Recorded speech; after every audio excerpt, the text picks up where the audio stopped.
Back in the 50s, when Andy was coming here, I mean, what was he like? In those days, he dressed in quite a kind of... He was called Raggedy Andy, I think. Yes, he was very preppy. He just came from school, and he had his own hair then, and he had very weak eyes. So he had very dark glasses on, and sometimes he would put cardboard punctured with hat pins so he could see out of it, so the light would just filter through. He was too sensitive to light. Very sensitive to light. Maybe that explains why he always wore sunglasses throughout his life. Exactly. And I think also that's why he liked, you know, a wonderful color. Andy's eye for colour landed him work with a company supplying leather to designers, run by Teddy and Arthur Edelman. Hi, I'm Alistair. Oh, my goodness. Hi, how are you? You must be Teddy. I'm so happy Hello. to see you. Yeah, Welcome. And Arthur, thank you very much indeed. I'm happy we have a chance to show you our This is your showroom. wonderful world of leather. Yeah. They'd use him during the 50s, not just as an illustrator, but also as a consultant coming up with marketing ideas. How easy was he to work with? If you said to him, here's my idea, I need something quickly, was he accommodating? 100%. Quick, And- sensational, always on the button. And on time and no ego. Amazing. No ego at all? No, he would come in with this terrible looking portfolio, his black portfolio was all a mess. And he would open it up and he would have maybe 5 suggestions. Usually we loved at least 1 or 2, but if we didn't, it was no problem. He'd say, that's okay. That was a big sentence. And he would bring it back, come back the next day with obviously the perfect answer because he was so smart. He was so intelligent. He designed everything from a silver-clad exhibition stand where he draped the company's leather products over motorbikes to the logo that they still use to this day. How would you describe his talent as a commercial artist? What was his secret? He always had magic, and he always had an inner kind of charm. It was never fake. When you looked at it, you got like this inside smile, which made you feel wonderful. And I think that was part of his magic. He didn't talk this way, but this is the way he drew. Andy's quiet demeanour masked an insatiable ambition, which along with his talent as a commercial illustrator, soon got him noticed. His delicate, playful drawings had the modern look that Manhattan's art directors wanted, and the commissions soon started rolling in. Andy's signature style was the blotted line, a technique he'd developed at college. I'm going to have a go at it myself. You're going to see a beautiful shoe appear in front of your very eyes. Look at this. There's the high heel. There is the shoe. We'll put a little kind of Warhol butterfly on with a few dots. And that's all on the shiny paper. Now we cross our fingers, make sure the ink is transferred. And then this is the big reveal. Well, it's not bad.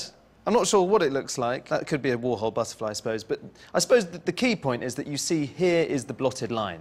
The ink on the shiny paper is transferred to the absorbent paper, and you get this very beautiful, blurry, jagged effect of the line, which has a printed feel, even though it's something incredibly simple. It's funny how popular that retro 50s feel still is today. I mean, you see it everywhere, on cards, on wrapping paper, or even on kids' books, like this one, which is Madonna's The English Roses. What's incredible when you flick through and look at these illustrations is how similar they are to Andy's commercial work. You see exactly the same sort of uneven, broken, that handmade quality. The line feels very playful and witty, and you've got the same candy floss colours. I never really realised the debt that books like these owe to Warhol when he was excelling as a commercial designer back in the 50s. Well, just compare this drawing by Warhol of a cake. Look how similar they feel, with the same colours, the same quality to that line, which feels very handmade, hand-printed.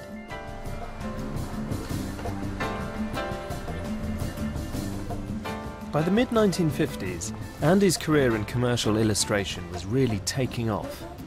But what he wanted more than ever was to become a famous artist. So this is pretty hip. This is the historic and bohemian Chelsea Hotel where Warhol's set used to hang out.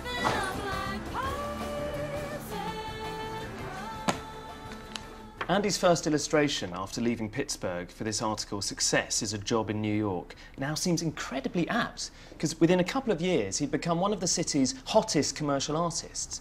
His work had appeared in Glamour, Vogue, Harper's Bazaar. He did record sleeves and book jackets and dressed windows for department stores. By the time he was 27, he was already making more than $100,000 a year, which was big money in the 50s. But he still dreamt of being a real artist. The cutting-edge artists of the 1950s were people like Mark Rothko and Jackson Pollock, whose abstract paintings mystified the public. The famous artists of the time, like Jackson Pollock, were butch and intense. They expressed their inner turmoil by flinging paint across huge canvases and brawled over women in taverns in Greenwich Village. Andy hated them. He couldn't have been more different, so Andy had to find his own way to break into the fine art establishment.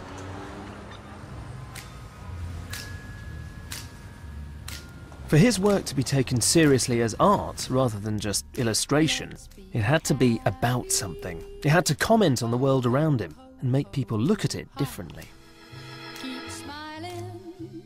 And the world that Andy saw was boom-time America. This poor kid who'd grown up during the Great Depression was obsessed by the 50s consumer revolution. The glossy commercials for shiny cars, the new supermarkets crammed with undreamt-of varieties of food. He loved this mass-produced world of plenty. And with his commercial background, Andy thought he could create art that reflected it. Andy loved Coca-Cola. He once said, "You know that the president drinks Coke, you know that Liz Taylor drinks Coke, and just think, you can drink Coke too, and no amount of money can buy you a better one." To him, this was such a beautiful and quite democratic idea that he thought, why shouldn't a bottle of Coke be a work of art?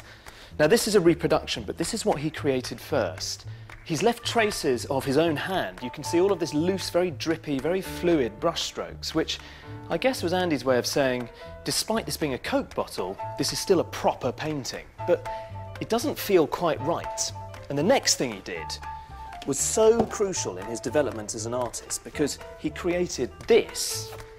And look, you can tell at once that suddenly here's a much stronger, bolder style that's all his own. It might not seem like much, but deciding to depict a commercial object on the canvas and deciding to present it in this very clean and graphic, very mechanical mode, well, it was a huge deal in the art world at the time. And this turned Andy into the champion of a new movement called pop art. Artists have always painted things from their everyday lives, like hay carts, vases of flowers, bowls of fruit. What pop art said was that stuff from the commercial world and popular culture could also be art. And that's how 32 cans of soup made it onto the walls of America's most important modern art museum. And these paintings are among the most famous modern art pictures in the world. With these soup cans, Andy finally managed to break into the fine art world with a landmark solo exhibition in 1962.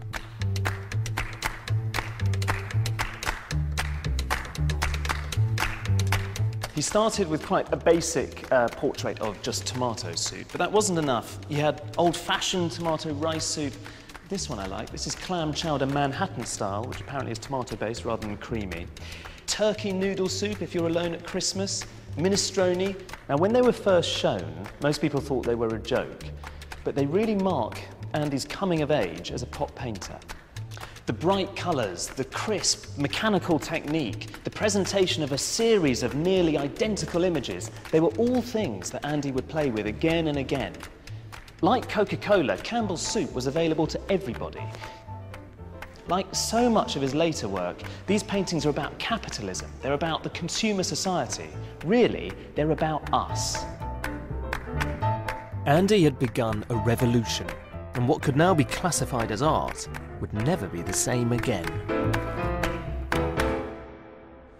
If we needed any evidence that Andy's shaped the modern world, then this is it. Here at Tate Modern, you can see some of the biggest names in modern art, people like Tracy Emin, Damien Hirst, or Jeff Koons. And all of their work has been shaped to really quite a great degree by that of Andy Warhol.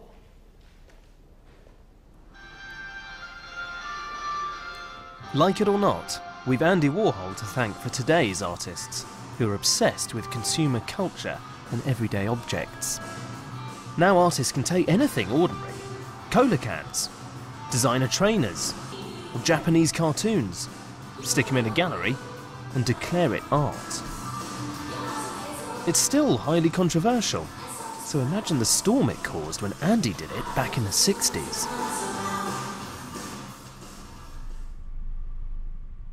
Through his art, Andy Warhol was exploring the power of branding and marketing. He now realised that to achieve his dreams of celebrity, he also had to rebrand and market himself. After he'd taken the art world by storm, Andy decided that he wanted to become a star on a much bigger stage. He used to put on what he called his Andy suit, which was an act he'd perform in public for the rest of his life. I'm gonna need to. Stylist Brick Smith-Start understands how clothes can transform a person's public image, and she's going to show me how Andy did it. Bricks, hello, I'm Alistair. Hi.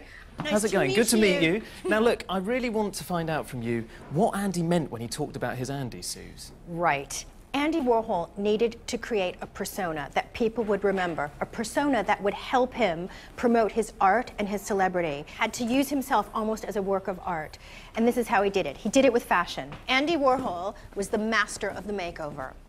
And there's a few different eras of Andy that I want to show you. I've pulled out some photographs. Great, okay. Right, and so I want to start with this one, which is the 1950s. He's not cool at all here. No, I mean, this was the time in the 50s when he was like, just trying so hard to be successful and dragging his art around Madison Avenue, and he was kind of like dressed